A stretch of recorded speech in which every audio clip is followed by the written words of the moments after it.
figure out what you are great at and passionate about. And as soon as you can get enough revenue going, find a way to extract yourself from every other piece of the business.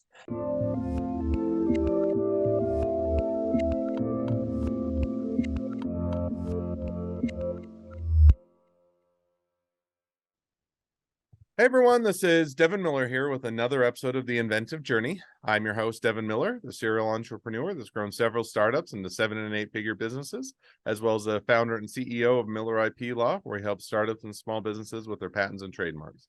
If you ever need help with yours, just go to strategymeeting.com, grab some time with us to chat, and we're always here to help. Now, today we've got another great guest on the podcast, Bryan Rutberg. And Bryan is a quick intro to his journey. As a child in elementary school, sat at recess and loved to read books. And then as he was growing up in high school, had some great teachers that guided him down the path of focusing on what words or on regarding words and meanings, which led him to undergraduate to studying English literature. Worked in a few small companies after graduation, and then went back to get an MBA. Then worked for a few larger corporations over about a 20-year span, primarily in sales and marketing. Ended up in McKinsey and Company, where he helped helped companies tell their stories. Also worked with Microsoft to help them tell their product stories before starting his own business, helping executives to find out what they want to say and how they want to say it. So with that much as an introduction, welcome on the podcast, Bryan. What a delight to be here. Thank you, Devin. Hey, excited to have you on and looking forward to a good discussion and to hearing about your journey. So I just took a much longer journey and took or compacted it into the 30-second version. But why don't we rewind and unpack that a bit? So tell us a little bit about how your journey got started in elementary school, reading books during recess. Well, yeah, we can go fast through the youthful part. The bottom line is I was a geek as a kid, right? I was the kid who would go out to recess and take a book and sit under a tree and basically hope not to be noticed. Eventually, I grew into my talents, and I actually developed a modest amount of actual athletic ability and such. So I didn't stand out quite as strongly as I had when I was a little kid. But your story about how I got to high school years and suddenly the person I was inside became a cooler person to be on the outside. And I had a couple of good teachers who took notice of me and started opening up my eyes to what someone could do if they had a facility with words and language and the ability to explain things well. And the professional journey that began post-college after that English degree that had, on the side an economics minor. So there's a little bit of a business brain going on there. So just one maybe quick question on that. So I mean, you got into reading books, and then you had some, good teachers during school that recognized, that's probably the path that you were headed on, and encouraged you on that. You get into and so it sounds like that, that kind of naturally set you on the path of doing English literature in college, and that was a natural degree for you. Is that a fair assumption? Exactly. I mean, there were plenty of things I was interested in, but it was always on the more, I get left and right brain confused, on the creative brain side of things. I get the same confusion, so we're right there together. I mean, I have the great good fortune of having married someone who is really good at the details and saying, Bryan, you've got all these good big ideas. Let's nail it down to what's the execution plan and how are we going to get there? Now, my wife does not talk to me about execution plans per se, but she is the one who says, okay, if that's the vision, how are we going to get there? And I've been blessed to always be surrounded by people who have more of a detail-oriented mind than I do. But all of the stuff that comes out of a facility for language and understanding nuance. I could have studied history. I could have studied, I did study literature. I could have studied political science. Anything that relies on close interpretation of something that's been written or a presentation that's been given and then generates more questions is what I still find myself drawn to. It's one reason of all the things that I still write these days, it's why I love speech writing so much, because it's getting deep into someone's experience, maybe even psyche, and helping them tell that story in a way that paints a big picture more so than the details. It's putting the details together to show a narrative arc.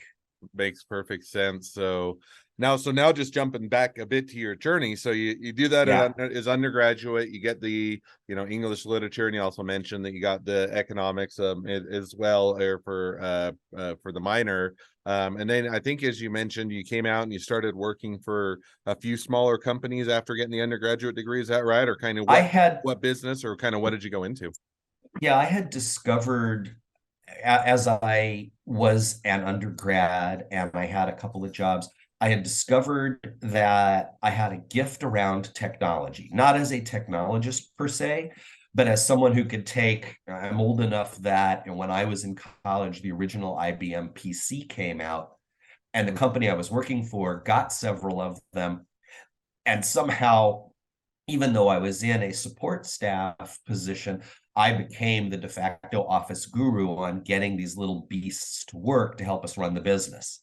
I learned some of the early word processing programs and spreadsheet programs, and found that I enjoyed technology. Now, I stopped understanding how the tech actually worked once networking came into effect, but I liked being around technology, and I had the gift of explaining to non-technology people how technology could help them. So the jobs that I got post-college were with a couple of different technology magazines, Mm. where I served a couple of roles because they were small organizations. I sold advertising, and that meant that I got to help some of the people who were writing programs in their garages or at their kitchen tables and then trying to sell them to other enthusiasts. Mm. I helped them figure out how to tell their story. So they would buy my advertising space and then continue to advertise in our publications. I also had the opportunity to do some writing for the publications. Later, in my third and fourth years post undergraduate work, I worked for an ad agency that had a specialty in working with technology organizations. No, Won a that makes couple of awards for some radio work I did, managed to get a couple of companies that were on their growth trajectory, and the company I was working for demonstrably helped them broaden their appeal and get out to their market better, especially reach a business market that they hadn't seen before. mm. And having discovered that I was really enjoying the process of watching these businesses run and being part of a small team that was helping my businesses grow in addition to my customers or clients' businesses grow, I figured that this English major had better get a formal business education if I ever wanted to land someplace bigger. And as you said, I went and got an MBA, and I stepped out, and that began a 20-year career with global organizations. I was at Hewlett Packard, I was at McKinsey, and Now, then my before we final go too stops far were, into after yeah, the MBA, let me just dive in really quick. So you yeah, go and get the, and so was it basically, you said that was without the MBA, it was hindering your progression of your career, or you wanted to take it in a different direction? You started to hit on that, but maybe just, what would be helpful is to help us dive in a bit more, because I think, people absolutely. we'll get into that idea of, well, I need X, Y, and Z. And sometimes it's true. You do need X, Y, and Z to do it. And other times you get into it, you go get the MBA, and says, well, that was nice, but I probably really didn't need it. And I probably should have gone a different path. So help us understand a little bit more of what was the motivation there. No, that's a very good question. Thanks for asking me to unpack it. And to the extent I've thought about it myself, there were two motivations.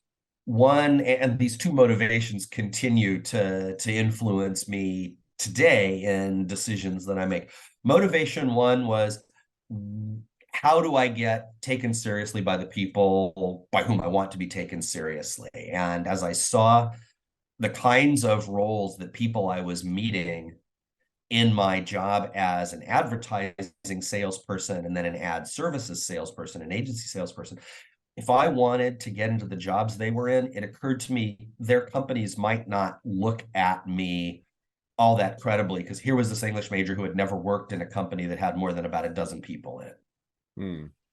So I perceived that I would be a better candidate for the roles that were starting to interest me if I had that imprimatur of an MBA proving that I knew something about business and giving me, in effect, a restart in the interview processes so I could come in as freshly minted MBA rather than guy who had just worked for small companies. The other side of it was just the pure intellectual joy of learning something new that I was deeply interested in. Hmm.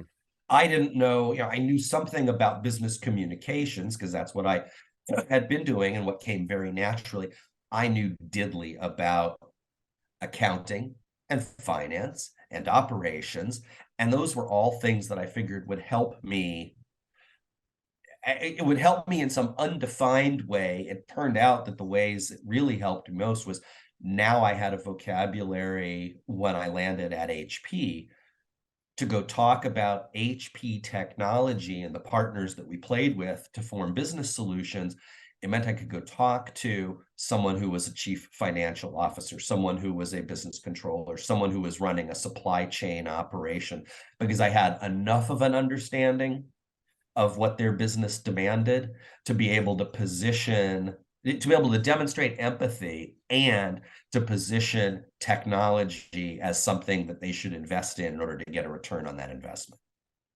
No, I think that makes perfect sense. It does a lot of times when you're able to speak other people's languages, when you're able to use a terminology that they're used to, it gives them a sense of comfort and ability just to communicate with you that sometimes when you don't, even if you are as equally as competent and equally able to do the task, it just makes them feel a little bit more at home and at ease. So I think that makes perfect sense. So Precisely. I mean, and to this day, my primary mantra when I'm working with clients on improving their business communications, it's make sure that your communications are audience focused and benefit led.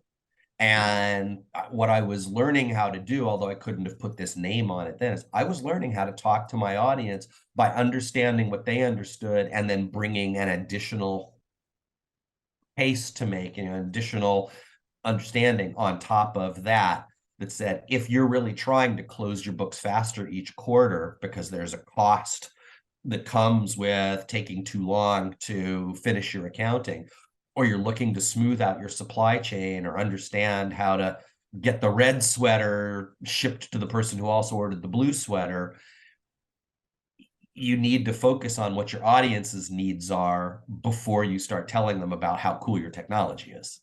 no, I think that makes perfect sense. So now as we circle back, so you go and get the MBA, you kind of learn that, speak, and I got an MBA as well, and I always joke that I figure about half of it was worthwhile and half of it was too fluffy for me. But you learn how to think on some of the things, you learn how to speak, you learn what the terminology is, and you can also, in reality, be able to mark that as part of your resume and part of what your experience and background is. So you come out of MBA school, and then he's mentioned that you started to kind of go work for some of the larger corporations to help them with messaging and marketing and sales. Is that right? Precisely. My first few roles at Hewlett Packard, I did a field marketing job where I supported a sales team in the Washington, D.C. area, helping the salespeople put on marketing events, sometimes of their own design and creation, and sometimes executing things that had been dreamed up by the product divisions and then pushed out to the field for execution. And I found I had the skill of both taking what was being given to me on a platter by the product groups and making it relevant for my local audience, and working with the sales reps I was supporting to help them tell their stories better. So field marketing went from that to a product marketing role where I worked with HP resellers to sell more of HP's personal computers, and then gradually stepped into roles where I was managing relationships, which is the other thread of my professional life. A clear communicator and someone who can build relationships. I started being responsible for working with reseller channel partners and supporting them so that they could go sell more HP equipment. And then I started working with big technology companies, mostly software companies, to create the joint message of Hewlett Packard product plus solution from global software company, and getting our technologists to run to run benchmarks together and do proof of concept for clients, getting our executives talking, getting our marketing and advertising people working together, and ultimately getting our salespeople to go out after business No, together. and let me maybe just follow up on that, Yeah. because one of the questions. So it sounds like you, after getting the MBA, you moved between HP and I think you mentioned a few other larger companies. Now, what was the reason or motivation by moving between the companies? Was it, hey, I got in there and I didn't get along with anybody, and all my coworkers hated me, they fired me after 6 months, or is, hey, I'm looking for a new adventure or a new opportunity came along, or I have a wandering soul and I'd like to, dive into new challenges, or kind of what was that motivation to move kind of between the different companies? Yeah, and this is a bit of self-examination in more recent years. Suggests that I didn't take a ton of agency for my career development and progression during those 20 years. Often I ended up in new roles because someone I respected came and tapped me on the shoulder and said, "Hey, I think you'd be good for this. You should look into it." Hmm. And on the one hand, that's a great privilege. On the other, it means that I didn't always have to step back and think about, well, what's next and where do I really want to go? Now, it turned out to be a perfectly comfortable and acceptable way to grow my career for those first 20 years post MBA. I ended up 10 years at HP, and I have no issues with how I was treated, or there was nobody who I didn't like or who didn't like me inside of the company. Ultimately, I left two reasons. One, the company underwent some senior management changes and changed the way that they were managing certain functions. I had been responsible at the time of the CEO change that rippled through the company. I had been responsible for running global relations with two big software companies. Hmm. And in a reasonable decision that just happened to affect me poorly, the company decided that those relationships should be run from product divisions instead of out in the field. And suddenly I had a diminished portfolio of responsibility, and frankly, a job that didn't have a whole lot of definition to it. Hmm. So when a channel partner that I had worked with years before to help them sell more HP kit along with their software solution, when they got acquired by a new parent company, and their new North American CEO reached out to me saying that some of his team had recommended that he talk with me, I answered the siren song of what I thought small business and a dot-com explosion was going to be, and joined them as their VP of North American sales. It was a nice, smooth exit out of HP after almost 10 years with them. Hmm. That was the disaster on my resume. Hmm. I joined an American-based company that had a British software company as its parent.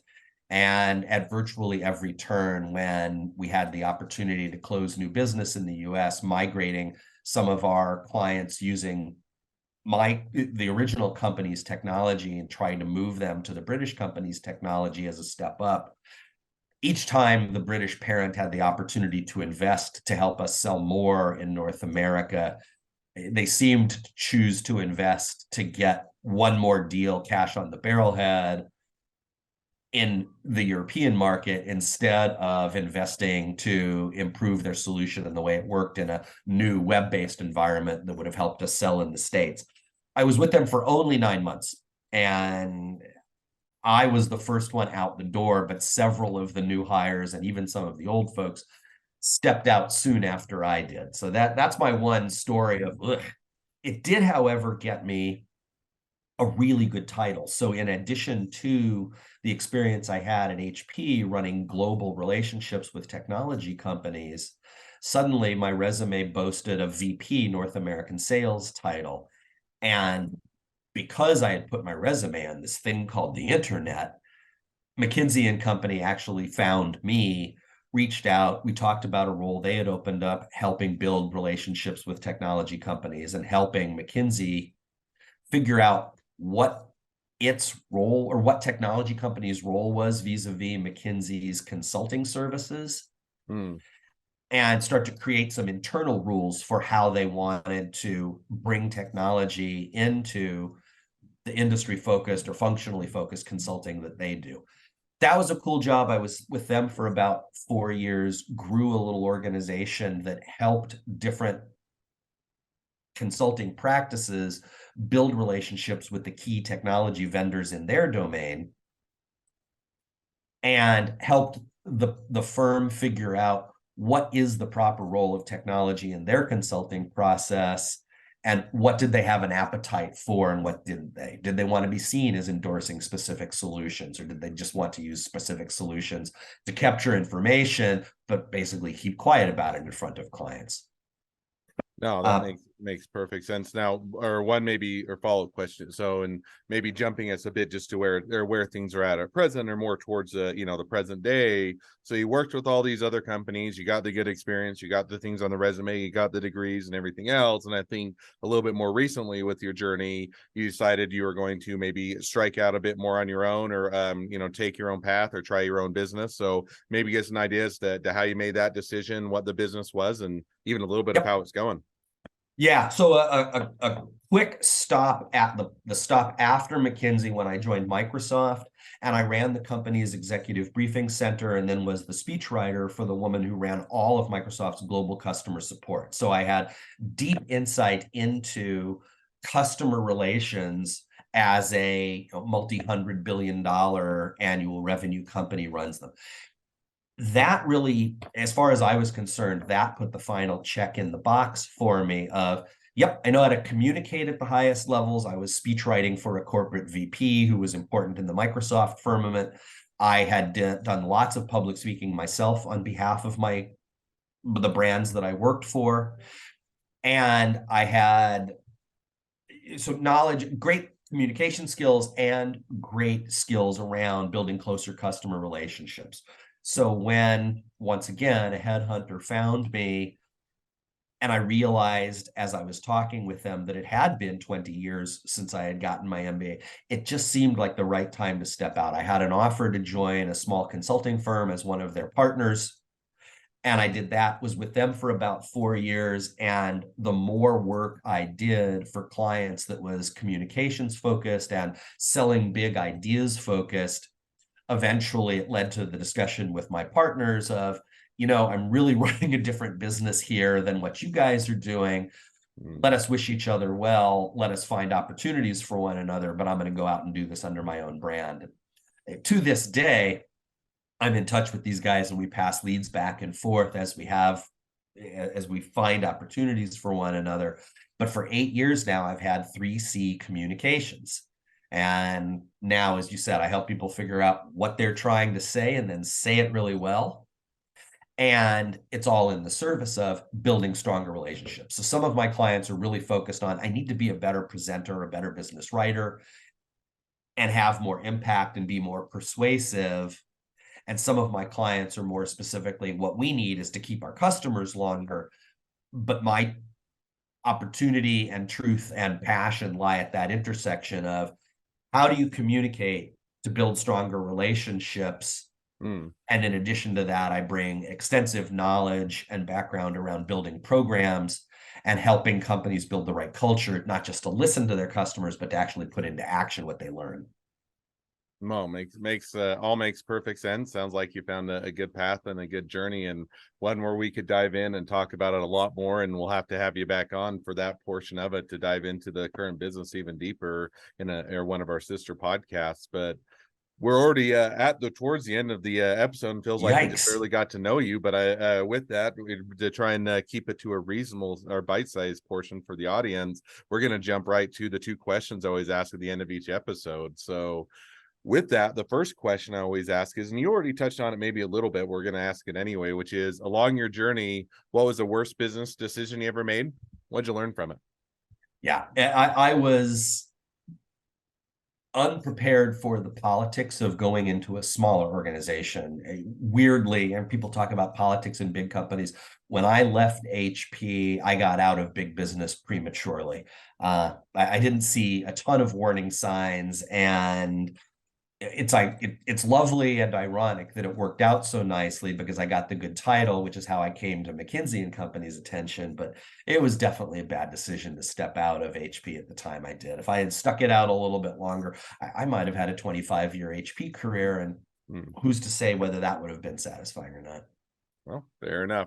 Sometimes you'll never know, but it is one where it is an easy mistake to make, right? You don't know which is the best path. There isn't a clear sign, hey, you should do this or you should do this. You're always trying to balance what is the best for your career and your intentions and where you want to be. And sometimes it works out perfectly, and other times you look back and say, what if and what could have been. So good mistake to learn from, or at least sounds like you're speaking from a certain amount of experience, maybe a hard-earned lesson or two yourself. I think everybody that ever does a startup or a small business and goes down that path has always has their own answers to that question. So yes. Another day I'll have to share some of mine, but we'll keep on your journey for today. Second question I always ask is, so now if you're talking to somebody that's just getting into a startup or a small business, what would be the one piece of advice you'd give them?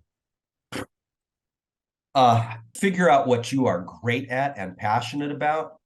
And as soon as you can get enough revenue going, find a way to extract yourself from every other piece of the business. I have only been successful with 3C Communications because I have a strong network of other people who can, do the same training and coaching that I do. And that allows me to be in more than one place at once, or the company to be more than one place at once. But I have never learned a thing outside of what I got in business school about accounting, tax laws. Even I don't do most of my own marketing. I have the big ideas, but someone else is executing. And I just know if we left the company's fate up to me and my ability to get down into the details and actually execute, this would be a much smaller company than it is today. So no, find what you're great at, find what you're passionate about, lean into your strengths and skills, and figure out a way to get someone else to do everything else. No, and I kind of always do if there's something I just hate doing and I find myself always dreading it, then I try and figure out the easiest way to either automate it, get it done, get a different system in place, or hand it off to someone else so I can spend as no time or as minimal amount of time as possible doing that. Now, sometimes you just can't hand everything off and it does, you're still good at it, you just don't like doing it. Then I try and find a way to minimize the amount of time I have to spend on that while getting it done. But I think that's a great takeaway is, if you can figure out what you're good at, what you're passionate about, you're going to drive a whole lot more value into that than doing the things that you dislike or that aren't your area of expertise. So man, that's a great takeaway. Circling back to the point of most of our discussion, it allows you just to tell better stories about what it is you do. People can tell, clients, customers, investors, they can all tell where your passion is coming from. And if you lean into that instead of getting bogged down by the minutia, what's the old saying? People buy people, or people invest in people. They don't invest in ideas. When you show up as your best self, promoting your passion, it's going to lead to more investment, more success with the audiences you're trying to reach. Well, that's definitely true. So, well, as we now wrap up, if people want to reach out to you, they want to be a customer, they want to be a client, they want to be an employee, they want to be an investor, they want to be your next best friend, any or all of the above, what's the best way to reach out to you, contact you, find out more? I am all in favor of more best friends and all the other things that you mentioned. It's Bryan with a Y at 3ccoms.com, or just check out the website www.3ccoms.com. Find the correct spelling of my name in the show notes. Find me on LinkedIn. But I'd love to hear from you if you're passionate about telling your story and building stronger relationships. Awesome. Well, I definitely encourage everybody to reach out, make it a good connection, utilize some great knowledge, and if nothing else, make a new best friend. So With that, thank you again, Bryan, for coming on the podcast. It's been fun. It's been a pleasure. Now, for all of you, the listeners that are out there, if you have your own journey to share and you'd like to be guests on the podcast, we'd love to hear from you. So just go to inventiveguest.com, apply to be on the show. A couple more things as listeners. Make sure to click share, subscribe, and leave us a review. Really helps us to share these journeys with even more startups and small businesses to help them along their journey to success. And on that note, if you ever need help with your patents, your trademarks, or anything else with your startup, your small business, just go to strategymeeting.com, grab some time with us to chat, and we're always here to help. Well, thank you again, Bryan, for coming on the podcast, and wish the next leg of your journey even better than the last. Devin, thanks a million, and same right back at you. Absolutely.